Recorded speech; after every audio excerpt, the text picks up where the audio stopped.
Эхо твоего города вместе с радио «Эхо Москвы». Центр современного искусства «Облака» и радиостанция «Эхо Москвы» в Уфе представляют программу «Парк искусств». Дорогие друзья, добрый день. В эфире программа «Парк искусства». Я ее ведущий, руководитель проекта «Парк искусств» Центра современного искусства «Облака» Валериан Гагин. Каждый раз в нашей студии люди, чьи идеи делают нашу жизнь лучше. И сегодня у нас в гостях Ольга Шураева, креативный директор имидж-консультанта, и Юлия Сибирцева, организатор городской среды. Вернее, вы вдвоем организаторы городской среды, но у Ольги Шураевой есть еще и должность в имидж-консультанте. У меня тоже есть, я тоже там работаю. А я просто не записал. Да. Классно, молодцы. Друзья, по традиции мы начинаем наш эфир с новостей культуры, которые нам подготовили «Облака». Итак, молодой француз-мизантроп Жюльен Порталь напивается, садится в свою машину и, разогнавшись, врезается в дерево. После чего отправляется не на небеса, а в кому. И пока за телом ухаживают врачи, душа Жюльена бродит по загадочному месту с названием «Отель двух миров».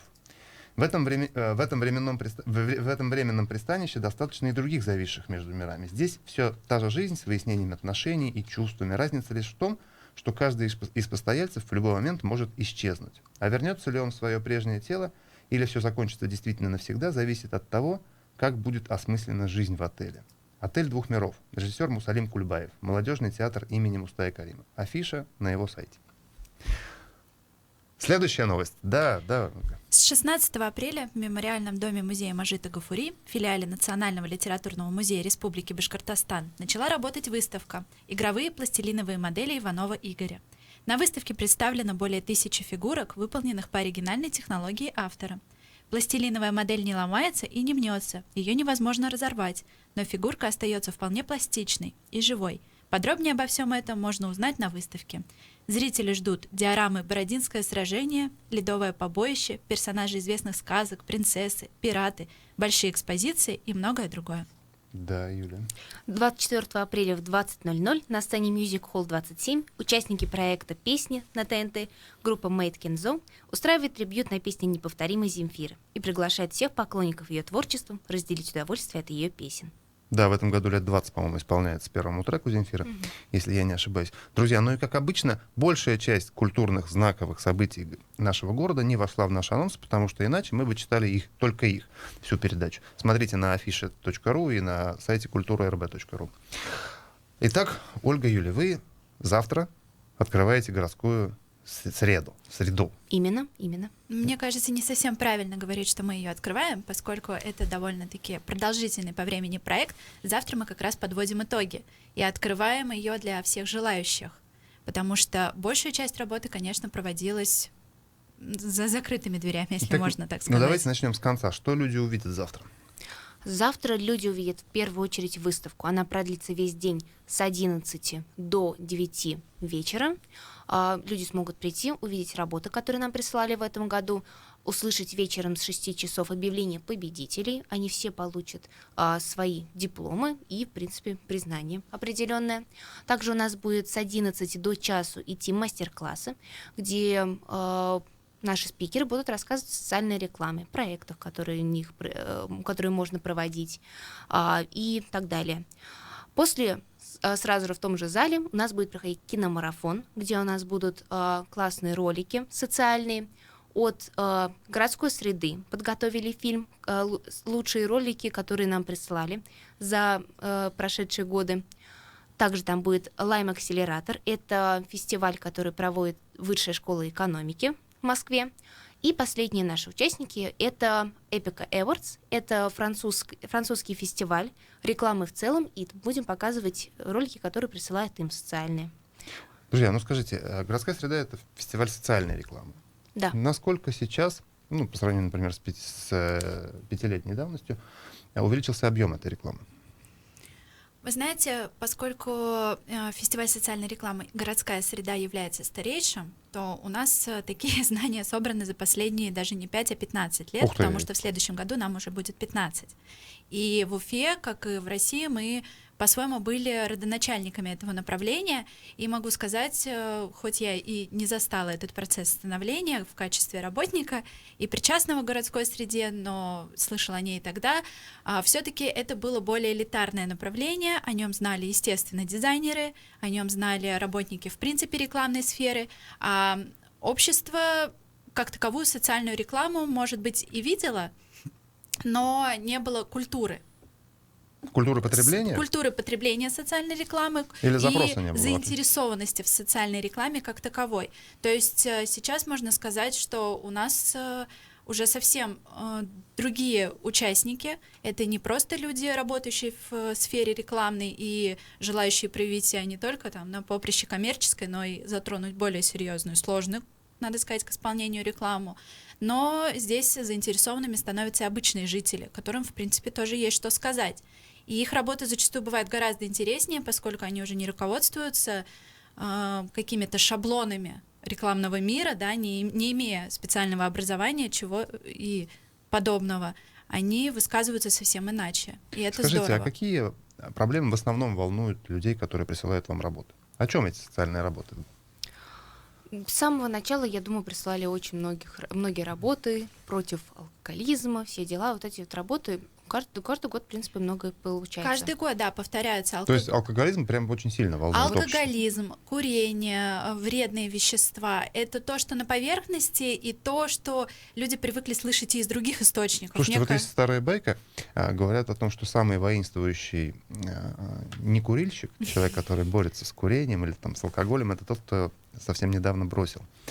А вот кто эти люди, кто так вот активно высказывает графически свою позицию о том, что алкоголь или курение — это плохо? Ну, у нас нет такой статистики, потому что, к сожалению, познакомиться удается не со всеми авторами. Авторы собираются со всей России, иногда из зарубежья. Приезжают даже на награждение далеко не все, чтобы как поговорить и посмотреть глаза в глаза. Такой статистики у нас нет. Но, вы знаете, я думаю, эти темы поднимаются больше из-за того, что с детства на разных уровнях проводятся специальные уроки, проводятся программы по борьбе, то есть даже в школе есть такой день антиспид. Эти проблемы более на слуху, наверное, поэтому по ним больше и высказываются.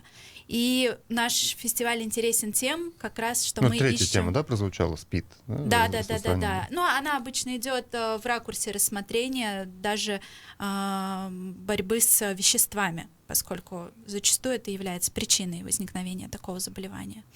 То есть вредные всякие привычки, да? Да. Гораздо интереснее то, что у нас на конкурсе появляются вот совсем действительно нестандартные работы, и они-то как раз более ценны. Это не те темы, которые витают в воздухе, а наоборот для нас это как раз глоток. Смотрите, кого-то заинтересовала такая проблема, он увидел, что она у нас есть. Это очень здорово. Скажите, а где живет социальная реклама в большинстве случаев? В большинстве В случаев... каких каналах? Ну, сейчас, я думаю, она в интернет очень активно перетекла. Очень многие бренды стараются взаимодействовать с социальной рекламой, и мы все чаще видим ролики даже не сколько на телевидении, а сколько мы их видим в интернете. Действительно, сейчас, я считаю, самое главное — это все-таки распространение, это интернет-канал. А наружная реклама тоже все равно успешно действует. Мне кажется, даже у нас на улицах нашего города можно увидеть много примеров социальной рекламы, плакатов. Ну, куница, наружной вот, например, от рекламы. Уфагры, я точно знаю, хорошо так заходит, да? Ну, да, прям... Еще можете вспомнить, была популярна у нас реклама «Не води как осел», если я правильно помню, про некультурный стиль вождения. И была очень спорная такая реклама, которая висела тоже на остановочных пунктах в Уфе по поводу вандализма. Вандализм — тема очень сложная, мы сами с ней работали. Это действительно одна из широких комплексных тем, которая включает в себя вообще воспитание культурного населения. Вот. А здесь висели работы. Я очень сильно извиняюсь, если неправильно воспроизведу текст, но по моей памяти он был таким. Разбил окно, залез в карман бабушки. То есть они пытались провести параллель между тем, что вандализм, поскольку это чаще всего касается каких-то объектов государственного, такого муниципального значения, да, он и его последствия тоже приходится Это отсутствие денег на Да, да, там, да. социальные какие-то нужды. Ну, да? то есть любой акт вандализма, это вызывает необходимость в новом ремонте, в новой покраске, это все снова бюджетные деньги. Тем самым они пытались провести параллель, что эти бюджетные деньги могли бы расходоваться гораздо более правильно. Мгм. Скажите, а как вы оцениваете эффективность социальной рекламы? Или вы не оцениваете ее вовсе? Ну, то есть, вот, ну, условно, собралось жюри. И говорит, вот это хорошая реклама, это плохая реклама. Вы Или знаете, как? мы так работали в самом начале. Нашей функцией было, поскольку пытались познакомить, в принципе, общественность с социальной рекламой, наша функция была как раз-таки рассказать, что такое социальная реклама, что такое плохая социальная реклама, хорошая. Мы приглашали именитое жюри, мы собирали работы. Я сама присутствовала неоднократно на жюрении, где сначала в закрытом типе, потом в открытом типе, да, были споры. И в итоге мы награждали лучших, тем самым задавая некую планку, некий уровень для последующих участников нашего фестиваля. Сейчас мы больше смотрим в сторону реализации. И эффективность социальной рекламы для нас приобретает значение не в каких-то оценках и том, что, возможно, даже какие-то лучшие плакаты, но никогда не увидят жизнь. Мы стараемся все-таки смотреть в сторону комплексных социальных пиар-проектов. То есть реализован проект, зашел проект, хорошо. Однозначно, да. Какие это примеры?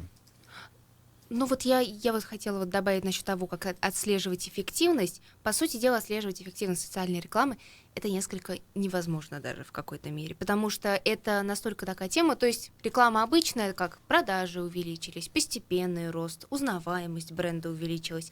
А когда мы говорим о социальной рекламе, это же определенные темы, волнующие общество, и трудно сказать, вот появился какой-то плакат на тему алкоголизма, и вот и стало Снизился меньше ли уровень, да, да. снизился ли уровень алкоголиков, это тоже трудно, Ну, то есть трудный вопрос, да. разместили какую-то страшную картинку на пачке сигарет, люди и подняли цену, да, и подняли стоимость акцизов. Что повлияло на Ну, это, снижение? во-первых, комплекс мер, во-вторых, это долговременность эффекта.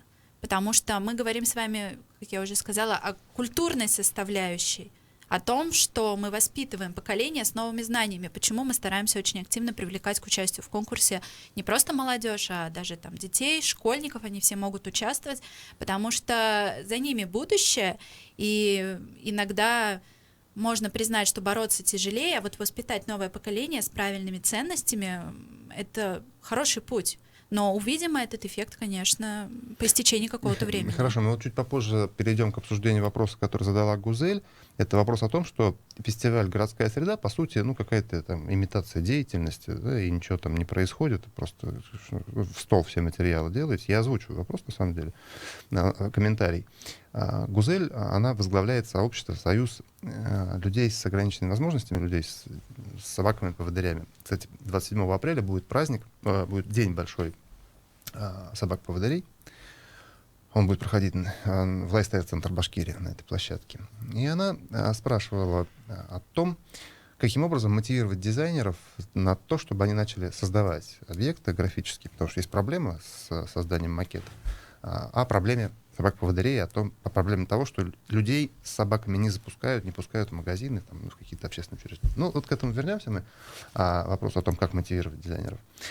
Сегодня следующий вопрос о том, надо ли эффект от социальной рекламы считать. Вы сказали, что не считается невозможно. А надо ли считать? И есть ли какие-то механизмы, инструменты? Не совсем так. Мы не говорим о том, что считать не надо, мы говорим о том, что мы хотим увидеть Мы тоже хотим длинный эффект увидеть, понятно. Мы хотим увидеть не просто длинный эффект, мы хотим увидеть эффект от комплекса мер и не выделять и бить себя в грудь и сказать, что действительно это только наш плакат сработал, а не то, что при этом в школах проводились, я не знаю, обучение на тему борьбы с табакокурением. В принципе, не имеет большого значения, что именно сработало, лишь бы сработало. Согласен, но тем не менее есть какие-то вот успешные практики, которые можно тиражировать. У нас есть такие тиражировать. примеры, да, мы в 2015 году проводили большую кампанию, направленную на предотвращение дорожно-транспортных происшествий с участием детей, на сокращение их количества. Это была кампания «Засветись, моя республика». Мы рассказывали о важности ношения световозвращающих элементов. Очень комплексная была, не буду сейчас все рассказывать. Завтра я буду ее освещать в рамках своего мастер-класса на фестивале. И могу вам сказать, что там был вполне ощутимый, обозримый эффект. Мы собирались вместе с организаторами этого действа, с госавтоинспекции, которых были на руках вполне себе конкретные цифры. Мы сравнивали статистику по ДТП с участием детей года предшествующего нашему и после того, как мы провели эту кампанию, которая длилась в течение 1 года. И цифры были достойны. Слушай, мне кажется, это очень некорректно. Вот прям По очень какой некорректно. причине? Ну, потому что огромное количество других факторов могло воздействовать. И об этом мы сказали немного ранее, что... Любое страшное ДТП влияет, наверное, на родителей лучше, и они, наверное, лучше становятся, лучше проводят разъяснительные беседы с детьми, нежели чем какая-то социальная реклама. Нет? Комплексные меры. Может Комплексные быть. меры всегда ко всему Там нужно был очень-очень прикладывать. большой глобальный проект, он включал в себя не только размещение роликов, А мне хотелось бы узнать, как посчитать эффективность того или иного графического изображения или того или иного ролика в цифрах. Кому он там понравился, кому не понравился, дошел, не дошел, доставлено, не доставлено сообщение. Реакция была у общества или не было реакции какой-то у общества? Реакция была у общества, потому что мы параллельно запустили как раз-таки продажу световозвращающих этих элементов, и там были очень хорошие показатели, а мы можем с вами просто даже на цифрах посчитать, сколько продано наборов, столько детей на улице появилось с этими элементами, правильно? А сколько было продано? Вы знаете, это был 2015 год, я очень боюсь ошибиться, но порядка 15 тысяч, очень извиняюсь. Это очень большая цифра, это на самом деле колоссальная цифра. Если я ошиблась в этой цифре заранее, прошу прощения, поскольку Ну, это прям очень хороший могла бы пример, забыть. да, и хороший Но кейс. на классный. этом примере мы можем понять, повторюсь, что каждый проданный набор — это ребенок, одевший этот цветовозвращающий элемент. Причем их там в наборе был не один, там были браслеты, брелоки. Эти дети уже засветились. Мы не знаем, в потенциале могли ли бы они выступить участниками ДТП, не дай бог. Мы не знаем, именно наши световозвращающие элементы спасли их от этого или нет. Мы не ведем такую статистику. Мне кажется, вот ее как раз вести невозможно. Но мы знаем, что как минимум они облегчили жизнь водителям тоже. Они стали заметными. Ну, безусловно, это на самом деле серьезный показатель. Итак, вопрос, Гузель, как мотивировать дизайнеров на то, чтобы они начали заниматься какой-нибудь серьезной проблемой? Потому что в любом случае, как вы сказали, ну, за редким исключением тех людей, кто сейчас обычные жители приносят свои работы, в основном работу делают профессиональные дизайнеры, так? Все верно. У них есть тот самый инструментарий, тот самый профессионализм донесения информации. Это правильно, и в какой-то мере люди квалифицированные, обученные, они, конечно, могут помочь в исполнении этого заказа. Но мне кажется, вопрос не совсем корректен в плане того, что является причинно-следствием. То есть как мотивировать дизайнера? Насколько я понимаю, это лишь элемент команды, правильно? Насколько я понимаю, здесь вопрос в том, что у людей нет средств на то, чтобы заказать рекламу. И они хотели бы делать это бесплатно. Ну, скорее всего, да. То есть поэтому, наверное, здесь необходимо как-то вовлечь дизайнера, мотивировать на то, чтобы он начал Надо творить. собрать инициативную команду, группу. В эту инициативную группу могут входить люди, не только работающие с графическими проектами, но здесь нужны... Хорошо. Я все понял, не будем отвлекать слушателей. Если что, Гузель, приходите завтра на мастер-класс или свяжитесь с Ольгой и пообщайтесь. А вопрос следующий. Вы, знаю, проводите свои акции, свои благотворительные Все акции. верно. Как вы их выбираете? Обычно это все-таки некий заказ. Условно будем называть его заказом. Это некая проблема, которая была озвучена. Озвучено кем? Как в случае вот с программой «Засветись, моя республика», эта проблема была озвучена как раз госавтоинспекцией, потому что именно в том году, когда мы взялись за эту работу, вышло постановление соответствующее об изменениях в правила дорожного движения, указывающее на необходимость ношения вне населенных пунктов обязательно, в населенных рекомендательно. И, естественно, любое нововведение должно быть поддержано всеми известными информационными средствами. В том числе вот мы выбрали там свою социальную акцию. В прошлом году мы активно сотрудничали с Министерством семьи, труда и социальной защиты населения, которые тоже имеют свои проблемные зоны, не проблемные, а зоны, которым необходимо решение. И именно поэтому наш фестиваль социальной рекламы, который в 2018-2019 заканчивается, был посвящен семейным ценностям. Это, на мой взгляд, очень Но вы хороший волонтерите в этих инструмент. проектах или же вы работаете на каких-то там заказах, вы исполняете заказы? Мы стараемся привлекать к каждому из таких проектов социально ответственный бизнес. Это очень важно, и нам повезло, что в Уфе не просто есть такие представители, а их достаточно, и убеждать их в важности ведения социальной работы не то, что не приходится, но есть те, которые сами с удовольствием поддерживают такие начинания. Не, классно. А нельзя попробовать убедить государство в том, что необходимо такие начинания финансировать Нас больше? Нас поддерживает государство, нас поддерживает администрация города, нас поддерживает Министерство семьи, труда и социальной защиты населения. Стоп, смотрите. Да. Если требуется поддержка социального бизнеса, соответственно, у государства недостаточно денег на финансирование полностью проекта. Так ведь? Но обычно это и означает. А либо как в социальная полном реклама масштабе. может влиять на увеличение бюджетов, направляемых на решение проблем социальных? Есть такие кейсы в мире? Ну, давайте завтра на мастер-классах обсудим. Да. Надеюсь, что... Это очень хороший вопрос на самом Да, деле. надеюсь, что просто у государства уже больше денег, мне кажется, или нет? И возможностей. У государства больше проблем для решения. Ну и Это денег. То есть мы занимаемся определенным, очень узким ракурсом проблем, для решения которых привлекли нас. У них Скажите, есть остальные. есть работы, которые прям вот вас зацепили в этой выставке? Я думаю, каждый год есть абсолютно такие работы. Некоторые цепляют на каким-то дизайнерским, художественным решением. У некоторых интересный посыл, который вот прям вот даже вот остается где-то на подкорках сознания. Но вот в этом году у нас было очень много социальных фотографий. То есть, получается, сейчас все, наверное, фотографируют, а это именно такие фотографии с социальным посылом, таким определенным. Вот смотря, что увидел фотограф, и смотря, что увидит человек, который увидит. И, в принципе, там было очень много таких работ, которые смотришь, и вот думаешь, ага, я думаю, как-то так это можно Что описать. касается меня, мне очень понравилась одна работа, которая, возможно, на мой взгляд, была не так шикарно реализована, как могла бы быть, но у нее был очень хороший посыл. Ребята написали: «Семья — это, опять же, могу запутаться с формулировкой, лучший шедевр природы». И соответствующая иллюстрация, где девушка, обозначающая природу, там был только силуэт внутри нее, там луга, травы, то есть, мы понимаем, что это иносказательный образ природы, она сидит за мольбертом и рисует семью. На мой взгляд, это работа, за которую можно зацепиться, потому что здесь достаточно глубокий такой философский посыл, и я думаю, что она произвела на меня впечатление. Здорово. На самом деле выставку стоит посмотреть только потому, чтобы понять, что людей, что общество волнует в сегодняшний момент. А вас что волнует? Да, вас. То есть почему вы занимаетесь этим делом? Мы занимаемся этим делом, потому что, во-первых, мы понимаем важность того, что это нужно делать. Во-вторых, мы понимаем, что социальная реклама — это действительно то, с помощью чего что-то можно изменить. Вот как мы рассказывали на примерах. Социальная реклама на самом деле очень интересна, потому что лично для меня, потому что здесь очень много спорных моментов. Например, очень часто звучит мнение, что социальная реклама не должна быть агрессивной. Многие профессионалы высказываются против так называемой черной социальной рекламы.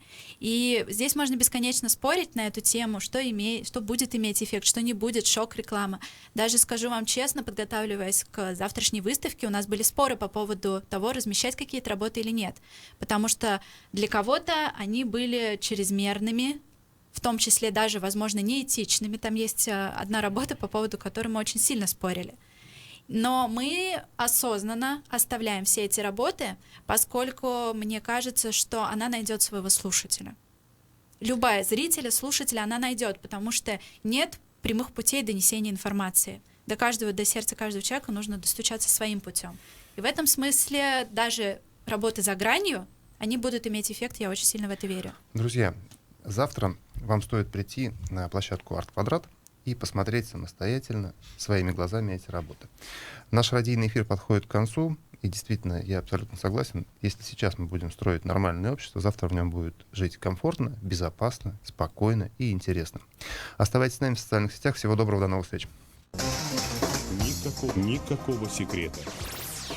Мы говорим